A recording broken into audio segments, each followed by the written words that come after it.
कबूतर उड़ता हुआ पहाड़ों की ओर जाता है। पहाड़ों के पास एक बड़ी सी और लंबी बेल थी, जिस पर एक बड़ा सा हरे रंग का फल लगा हुआ था। ये कैसा फल है? मैंने ऐसा फल तो पहले कभी नहीं देखा। आखिर ये क्या हो सकता है? ये खाने लायक भी है कि नहीं? मैं चिड़िया बहन को बुला कर लाता हूँ। फिर कबूतर जल्दी से वापस उड़ता है और वो रानू चिड़िया के पास जाता है। चिड़िया बहन, मैंने पहाड़ों के पास एक बहुत बड़ा फल लगा हुआ देखा है। तुम मेरे साथ चलो और चलकर देखो क्या वो फल खाने के लायक है।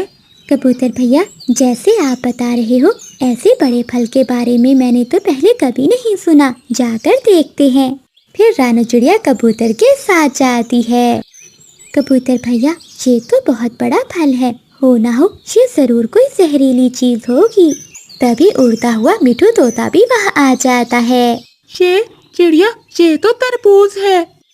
मैं एक बार बहुत छोटा था, तब मैं अपनी माँ के साथ किसान के खेत में गया था। तब मेरी माँ ने मुझे ये फल खिलाया था। मुझे आज भी थोड़ा थोड़ा याद है। मिठू तोता ऐसे बात कर ही रहा था कि तभी गोरी कभी भी वहाँ आ जाती है। नाना पक्षियों, ये कोई खाने की चीज नहीं है। अगर हमने इसे खाया तो हम तुरंत ही मर जाएंगे। ये तो कोई जहरीली चीज है। गोरी की बात सुनकर मिठू तोता भी चुप कर जाता है। शायद हो सकता है मैं भूल रहा हूँगा। फिर सभी पक्षी वापस अपने घरों को चले जाते हैं। कालू जी, पहाड़ों पर तरबूज का फल है। मैंने सभी पक्षियों को उल्लू बनाकर भेज दिया है। अब चलो हम जल्दी से वो तरबूज तोड़कर अपने घर ले आते हैं। हाँ गोरी, बड़ा तरबूज खाने से हमें कई दिनों तक दाना नहीं खाना पड़ेगा। फिर गोरी कौवा और कालू कौवा पहाड़ों की ओर चले जाते हैं। कालू कौवा तरबूज बेल से तोड़ लेता है। कालू कौवा वो तरबूज उठाने की कोशिश करता है, लेकिन तरबूज बहुत भारी था। वो उठा नहीं पाता।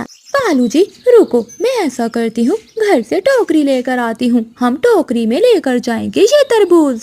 गौरी, जरा जल्दी आना, इस बड़े तरबूज को देखकर मेरी भूख बढ़ रही है। फिर गोरी कभी जल्दी से घर जाती है और घर से टोकरी लेकर वापस आती है। दोनों कभी बहुत मुश्किल से तरबूज उठाकर टोकरी में रखते हैं। गौरी, अब मैं नीचे बैठता हूँ और तुम ये टोकरी उठाकर मेरे सर पर रख दो। कालू जी ध्यान से, ऐसा ना हो कि हम इस बड़े तरबूज के नीचे ही दब जाएं। ऐसा ही होता है। गोरी कभी टोकरी उठाकर जैसे ही कौवे पर रखती है तो कौवा उस बड़े तरबूज के नीचे दब जाता है। मर गया गौरी, मैं मर गया। ये बहुत भारी है। जल्दी करो गौरी, मुझे बाहर निकालो। गोरी कभी तरबूज को हटाने की बहुत कोशिश करती है, लेकिन वो तरबूज को नहीं हटा पाती। कालू जी, ये तरबूज तो बहुत भारी है, हमें किसी की मदद लेनी होगी। गौरी, जल्दी से जाओ और किसी दूसरे पक्षी को बुला कर लाओ। कालू जी, अगर मैं किसी को बुलाने गई तो सबको मालूम हो जाएगा कि हम ये तरबूज अकेले अकेले खाना चाहते थे। पता चलता है तो चल जाए गौरी, मैं यहाँ मर जाऊंगा। बस किसी तरह से तुम मुझे बचा लो। फिर गोरी कभी उड़ती है और पास ही मिठू तोते के घर जाती है।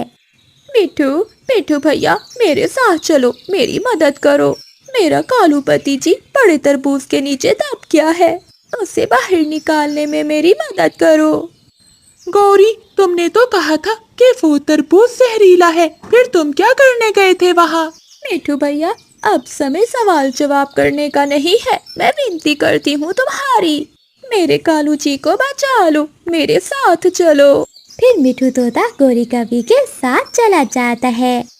दोनों मिठू तोता और गोरी कभी मिलकर जोर लगाते हैं और कालू कौवे को तरबूज के नीचे से बाहर निकाल लेते हैं। गौरी, अब सच सच बताओ, क्या ये खाने वाला फल है ना? हाँ मिठू, मैंने लालच किया और सोचा कि हम ये तरबूज अकेले खाएंगे, परंतु ये तरबूज तो मेरे कालू जी की जान ही लेने वाला था। मिठू, जाओ सबको बुला कर लाओ, हम ये तरबूज यहीं बैठकर खाएंगे। फिर मिठू तोता जंगल में जाता है। वो रानू चिड़िया और कबूतर को साथ लेकर आता है। फिर वो सब मिलकर तरबूज खाते हैं। तरबूज अंदर से लाल, मीठा और रस भरा था। कभी भैया, ये तो अच्छा ही हुआ कि ये तरबूज आप पर गिर गया, वरना ये स्वादिष्ट फल आप दोनों अकेले ही खा जाते। गोरी और कालू दोनों बहुत शर्मिंदा थे, लेकिन वो सब जल्दी जल्दी से तरबूज खाए जा रहे थे। बच्चों, मैं खाना लेने जा रही हूँ। आप दोनों अपने अंडे भाई का ख्याल रखना, मैं जल्द आ जाऊंगी। मम्मा, मम्मा, मेरे लिए मकई का दाना लाना। मम्मा, और मेरे लिए मीठा फल। ठीक है, मैं अपने बच्चों के लिए उनका मनपसंद खाना लेकर आऊंगी। मम्मा चिड़िया अपने घर से निकलती है। आज उसे जंगल के दूसरी ओर जाना था, इसलिए मम्मा चिड़िया तेजी से उड़ती जा रही थी। गुड़िया गुड़िया, जब तक मम्मा नहीं आती हम जग्गू के घर जाएं। हम वहाँ थोड़ी देर खेल भी लेंगे और फिर आते समय नदी से पानी भी पी लेंगे। मम्मा ने मना किया था बाहर जाने से। मम्मा ने कहा था अपने अंडे भाई का ख्याल रखना है। मैं नहीं जाऊंगी। गुड़िया, हम अभी थोड़ी देर में वापस आ जाएंगे, चलो। नहीं भैया, मैं तो अपनी मम्मा की बात मानूंगी। फिर गुड्डू अकेला ही जग्गू से खेलने चला जाता है। जग्गू बेटा, मैं दाना लेने जा रही हूँ, मुझे थोड़ी देर हो जाएगी। तुम अपने अंडे भाई का ख्याल रखना। मम्मा, आप जाओ, मैं घर पे ही हूँ। फिर गुड्डू जग्गू के घर आ जाता है। जग्गू, मैं आपके साथ खेलने आया हूँ।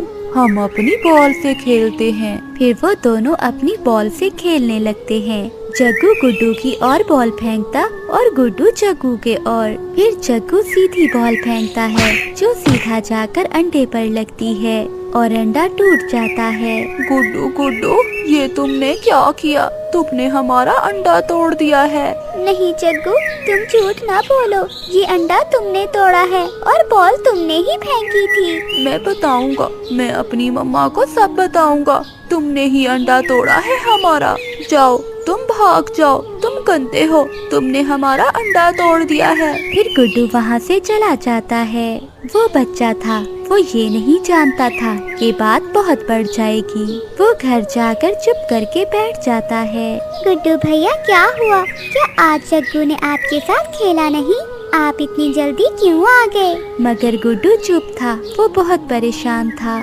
चिड़िया, क्या तुम्हारे अंडे से अभी तक बच्चा नहीं निकला? नहीं गोरी बहन, अभी मेरे अंडे से बच्चा निकलने में 2-3 दिन बाकी हैं। मेरा अंडा स्वस्थ है और मुझे पूरा विश्वास है कि मेरे अंडे से स्वस्थ बच्चा ही निकलेगा। चिड़िया, मुझे मेरा अंडा छोटा लगता है। कहीं ऐसा न हो कि मेरे अंडे से निकलने वाला बच्चा बीमार हो। गोरी बहन, डरने की कोई बात नहीं। कुछ अंडे ऐसे ही होते हैं, मगर उनसे बच्चा स्वस्थ ही निकलता है। शाम होने को थी। चिड़िया और गोरी कभी अपना अपना भोजन लेकर घर को लौटती हैं। जैसे